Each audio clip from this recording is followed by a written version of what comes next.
I'm interested in how many people that I talk to around the state that are completely confused by State Question 790. I'm astounded by the conversation that I have with evangelicals on it. State Question 790, as simple as I can say it, is a correction of a virus that's in our Constitution. In the 1800s, there was a U.S. House member who was actually Speaker of the House named James Blaine. He deeply hated Catholics. He did not want Catholics to prosper in America and was afraid the Pope would take over the country. And so he tried to get a constitutional amendment to try to block Catholic charities, Catholic hospitals, Catholic schools in America. He was unable to get that constitutional amendment. Well, what he did get was a requirement that every state that joined the Union after that had to have in their state constitution what's called the Blaine Amendment, a piece that would block Catholics from being able to advance in that state. Now, it's in our Constitution. It was in there in 1907. It's still there today. And it's laid there like a virus on your computer until now. Because basically everyone's ignored it for over 100 years.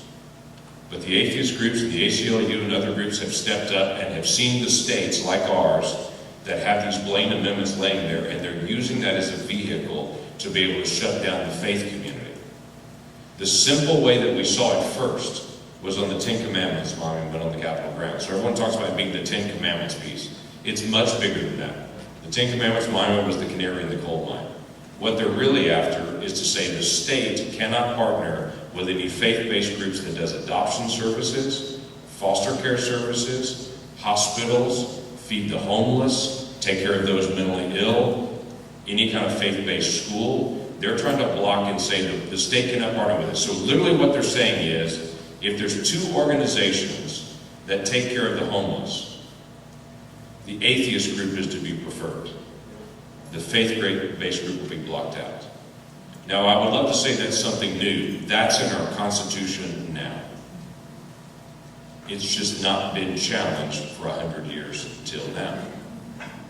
And as the atheist groups get active now, and they start going to court, they will keep winning this fight in the courts, and will be madder and madder at our Supreme Court justices in our state, and all they're doing is reading the law as it really is in our state constitution, and will remain there until we rip that virus out. I am challenging people to vote yes on State Question 790 because it corrects a major problem that is laying there in our Constitution. Let me give you an example that Missouri is going through right now. Missouri as a state has a rubber tire scrap program that if the little munchkins fall off the playgrounds, they fall on cushy rubber tires. And so the state gives away these little scraps of tires to be able to be used. Any nonprofit can get it, except church nonprofits. Churches and church schools can't get the scrap tire program because Missouri has a Blaine Amendment.